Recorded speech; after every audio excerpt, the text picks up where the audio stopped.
Europe 1, 7h46. Des centaines de milliers de personnes sont attendues à Erevan demain pour une cérémonie dédiée aux victimes du génocide arménien. C'était il y a un siècle. Parmi ces personnalités, François Hollande ou encore Vladimir Poutine. Alain Terzian, producteur de cinéma d'origine arménienne, est votre invité, Thomas, pour l'interview vérité d'Europe 1. Bonjour Alain Terzian. Bonjour. Vous avez grandi, vous, avec le poids de cette histoire dans votre famille. Quand vous étiez petit garçon, comment vous a-t-on parlé, comment vous a-t-on raconté ce génocide ? Qu'est-ce qu'on racontait à l'époque ? Quand j'étais petit garçon, on habitait un appartement de 40 mètres carrés. Il se trouve que c'était au quartier latin, ça donne sans doute une idée plus culturelle des choses après. Et ma grand-mère, qui n'a jamais parlé français, qui parlait qu'arménien, m'a raconté, re-raconté les massacres constamment, sa sœur enterrée vivante, son frère décapité, et puis elle me disait mais peut-être tel petit, on croit qu'il en est réchappé. Et puis il se trouve que j'en ai retrouvé un en allant en Californie régulièrement après dans mes fonctions plus tard dans le cinéma, et chaque fois que j'arrivais là-bas, je sais même pas par quel miracle il était arrivé en Californie. Maintenant ils sont, je sais pas, 50, 60, 80, et il me racontait à chaque fois, et en arménien. Je croyais qu'on parlait au départ. Ouais. Et il me racontait à chaque fois qu'il tenait la main de son père dans les déserts de Syrie. Il avait 3 ans et à un moment, il a entendu zip. Il a vu une tête là-bas, c'était celle de son père. Et des années après, chaque fois que je suis arrivé en arménien, il me racontait la même histoire.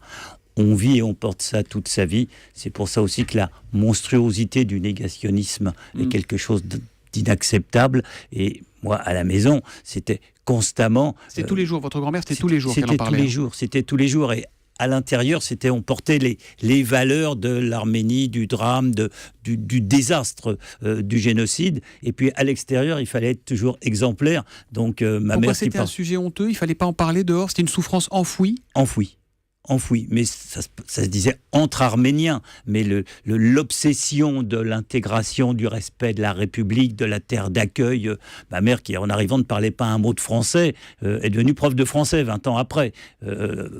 Pas la génération d'avant, pas ma... Moi, j'ai grandi dans toutes les écoles de la République. J'étais boursier de la République, que je remercierai jamais assez, à Louis le Grand, à Sciences Po, à la Sorbonne. J'ai fini, j'étais prof. Donc, on doit tout à la République à un moment, et on le redit. Mais dans l'oreille constamment, et arrivait constamment, je m'en souviens, on rencontrait avec elle des jeunes, « tu es en vie », c'était... 30 ans après, parce qu'il s'était perdu. Il n'y avait pas les portables, les Internet et tout ça. Il s'était perdu en partant. Moi, ma grand-mère et son mari, donc mon grand-père, avaient des propriétés à côté de Tbilissi, en Géorgie. Donc, ils ont échappé au génocide parce qu'on les a avertis de Erzurum qu'il valait mieux partir, que des massacres étaient en train de s'opérer, et donc ils sont réfugiés là-bas. Ils étaient avec les parents de Charles Aznavour, figurez-vous. Ouais. Et quand vous allez à Erzurum, là où va demain à Dzidzanagapel, c'est-à-dire le lieu du mémorial, et sur l'esplanade, il y a des grandes plaques. Et Erzurum, d'où venait ma grand-mère, il y a la population en 1915, 225 000, et en dessous, en 1916, 25 000. Il paraît que votre chanson préférée, c'est une chanson d'Aznavour, et c'est celle-là. Ils sont tombés sans trop savoir pourquoi, hommes, femmes et enfants, qui ne voulaient que vivre. Ils sont tombés donc de Charles Aznavour. C'est une chanson qui vous touche, pourquoi ? Mais qui me bouleverse, qui me donne la chair de poule, d'abord pour les liens que j'ai avec Aznavour, avec qui on parle tout le temps de ses parents, de mes grands-parents, de comment ils y ont échappé, comment les autres sont tombés, ceux dont on parle, 1,5 million de morts. Et à chaque fois, on a les mêmes histoires, des mêmes parcours, puisque moi, je vous raconte qu'ils sont partis d'Erzurum pour y échapper. Ils sont arrivés à Helsinki, à côté de Tiflis, puis de là, on leur a dit il faut repartir. Ils sont arrivés à Constantinople, ils sont restés pendant 1 an. Mon père, par exemple, est né à Constantinople. On leur a dit il faut encore repartir. Ils sont allés, il y avait un accord avec la Bulgarie, ils sont réfugiés en Bulgarie. C'est l'errance, si vous voulez, des peuples déracinés, et après... qui ont survécu et qui cherchent le deuxième souffle de la survie, et qui finalement s'installent dans le pays obsessionnel qui était la deuxième patrie des Arméniens, c'était la France. C'était la France, évidemment. Ce mot qui est tellement difficile à prononcer pour les Turcs aujourd'hui, ce mot de génocide, vous le prononciez, on le prononçait dans votre famille à l'époque ? On n'avait pas de doute là-dessus ? Mais on n'a jamais eu aucun doute, parce que ce que je lis aujourd'hui, et j'avais eu une conversation avec le chef de l'État, dont certains conseillers, c'était il y a quelques années, expliquaient que oui, mais il faudrait mettre des commissions d'historiens. Je vais vous dire, les commissions d'historiens... C'était avec François Hollande à l'époque ou c'était...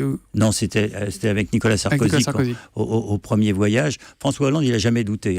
Mais il y avait des conseillers qui voulaient, je leur ai raconté, moi, en arménien, j'ai dit, et ma grand-tante qui a été enterrée vivante, et mes oncles qui ont eu la tête coupée, vous croyez que tout ça, c'était un plan d'extermination l'extermination organisée. Aujourd'hui, il n'y a plus aucun doute, il y a des ouvrages dans tous les sens.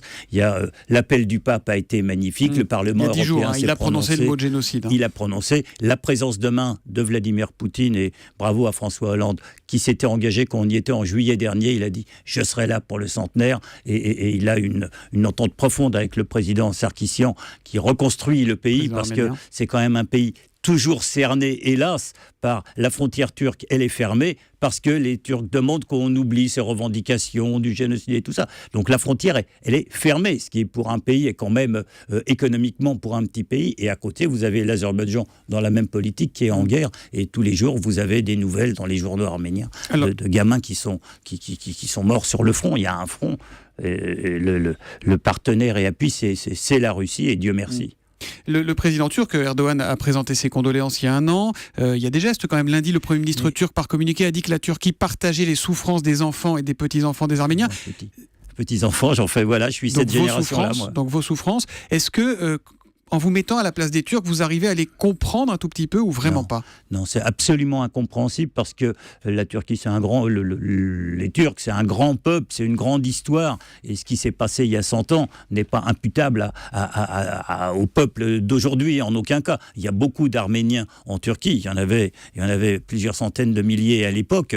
Ils ont été détruits dans l'Empire ottoman. Hein. Mais il y en a, hélas, dans des conditions de vie encore très difficiles. Mais les intellectuels, les élites, aujourd'hui profondément, il y a un mouvement dans la société turque de faire face à son histoire. Le modèle, hélas, de référence, c'est le modèle allemand, c'est la reconnaissance, c'était Willy Brandt à l'époque, et puis par la suite, quand Mitterrand, la fraternité, Helmut Kohl, la main dans la main, les images, Auschwitz, tout ça, et donc il va y avoir demain aussi la signature d'un accord entre le mémorial de la Shoah à Paris et le mémorial du génocide à Yerevan, et c'est un très bel accord. L'image que vous voudriez voir, c'est les deux présidents turcs et arméniens main dans la main. Absolument, et le président Sarkissian a fait vraiment beaucoup pour ça, et ça s'est arrêté au moment de la signature de l'accord, mais l'Arménie prêche la fraternité et le pardon. Merci à l'Intervision d'être venu nous parler en direct de l'Arménie, de votre Arménie ce matin. Merci, bonne journée à vous.